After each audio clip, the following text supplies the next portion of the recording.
ये बात 1940 की है, जब भारत में अंग्रेज रहा करते थे।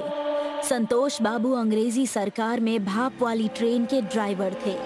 उस समय हमारे देश में भूत प्रेत बुरी शक्तियों का प्रभाव ज्यादा हुआ करता था। हर दिन एक अंग्रेज रेलवे कर्मी एडवर्ड संतोष बाबू के घर ट्रेन की समय सारणी का पर्चा देने आया करता था।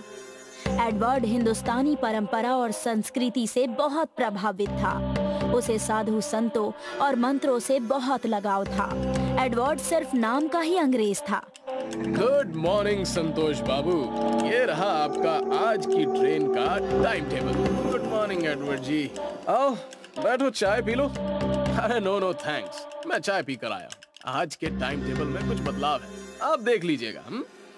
अरे एडवर्ड जी ये क्या? मेरी ड्यूटी तो डे शिफ्ट की होती है, पर आज तो नाइट शिफ्ट का टाइम टेबल आया है। जी संतोष बाबू, आपको ट्रेन का इंजन मुंबई पहुंचाना है, जिसके लिए आपको आज रात 1 बजे रेलवे यार्ड पहुंचना होगा।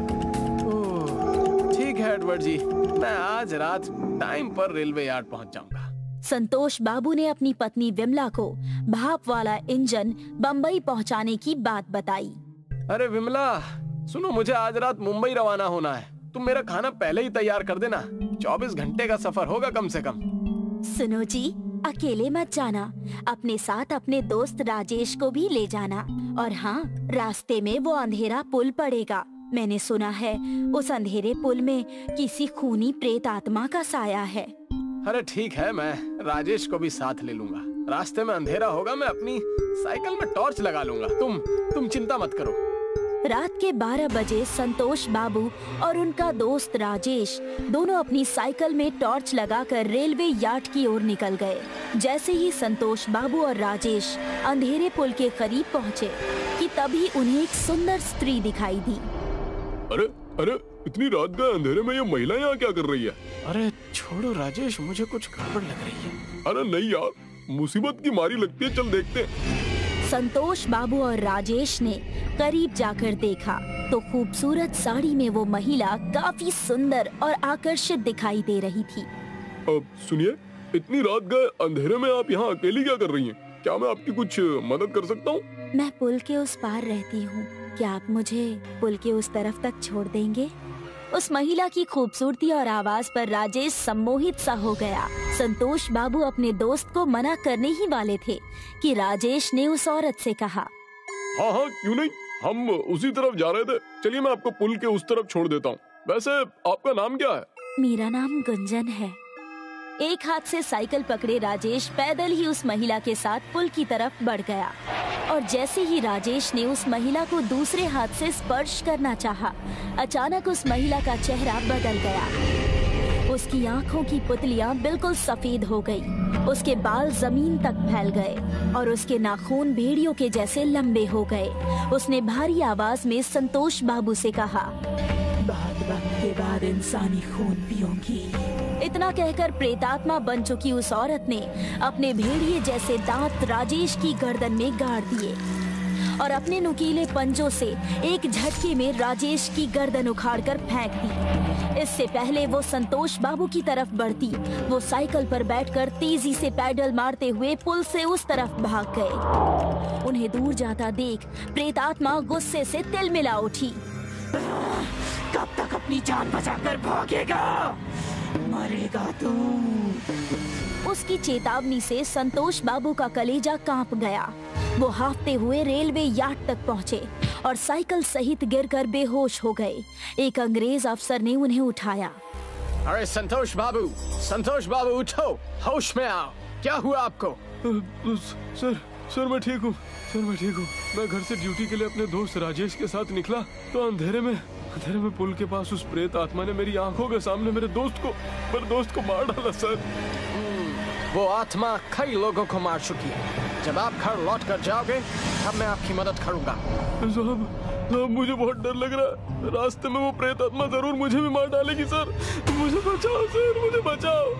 मैं प्रेतों से बचने वाले कुछ मंत्र जानता, तुम मुझे अपना रुमाल दो, मैं उसमें कुछ अभिमंत्रित दाने रुमाल में रखकर तुम्हें दूंगा। पर साहब उससे क्या होगा? क्या वो प्रेत आत्मा मुझे नहीं मारेगी? जब तुम पुल पार करोगे तो वो प्रेत आत्मा तुम पर हमला करने जरूर आएगी।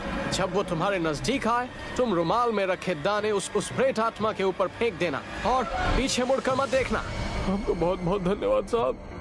संतोष बाबू डर डर कर अपनी साइकिल से उस पुल के जैसे ही करीब पहुँचे, अचानक प्रेतात्मा हवा में तैरते हुए अपनी भयानक शक्ल में सामने आ गई।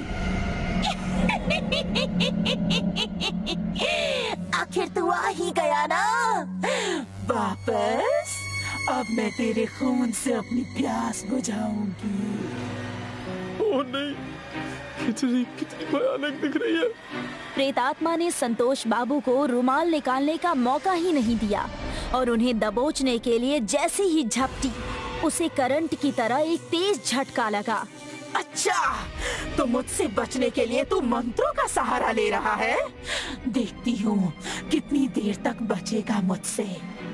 लगता है रुमाल में अभिमंत्रित रखे दाने इतने शक्तिशाली हैं कि ये चाहकर भी मुझ पर हमला नहीं कर पा रही। इससे पहले कि ये मुझे मेरे दोस्त की तरह मार दे, मुझे ये दाने इसके ऊपर फेंक देने चाहिए।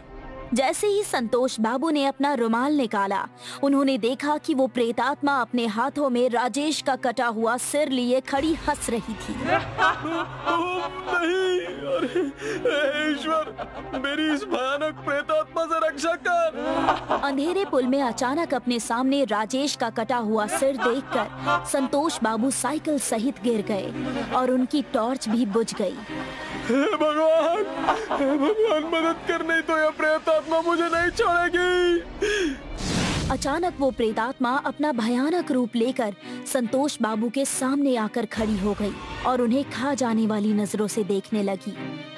संतोष बाबू ने रुमाल में रखे हुए अभिमंत्रित दाने तुरंत निकाल लिए। ये देखकर उस प्रेतात्मा ने गुस्से से संतोष बाबू की ओर देखकर कहा, तुझे क्या लगता है कि इस तंत्र मंत्र का सहारा लेकर तू बच जाएगा ना? जाने कितने तांत्रिक आए और चले गए, पर मेरा कुछ नहीं बिगाड़ पाए। संतोष बाबू ने तुरंत बगैर देरी किए वो अभिमंत्रित दाने उस प्रेतात्मा के ऊपर फेंक दिए। दाने गिरते ही प्रेतात्मा बुरी तरह से चिल्लाने लगी। उसकी चीख पूरे सन्नाटे में गूंज गई। वो गुस्से से बोली, चालाक आदमी, आज तो तू मेरी पकड़ से बच गया है, पर कभी न कभी तो यहाँ जरूर आएगा। उस दिन मैं तेरे खून से अपनी प्यास बुझाऊंगी। प्रेतात्मा की भयानक आवाज संतोष बाबू के कानों में पड़ रही थी, पर उन्होंने पीछे मुड़कर नहीं देखा और तेजी से घर की ओर निकल गए। घर पहुंचने पर, अरे आप आ गए, इतने घबराए हुए क्यों हैं आप? मेरे कुछ मत पूछो विमला, मेरा दोस्त मारा गया उस अंधेरे पुल में। और तो और अंधेरे पुल की वो प्रेत आत्मा मेरी भी जान लेने वाली थी। वो तो भला उस अंग्रेज अफसर का जिसने मुझे बचाया। हे भगवान, ये क्या कह रहे हैं आप? शुक्र है कि आप सही सलामत घर लौट आए।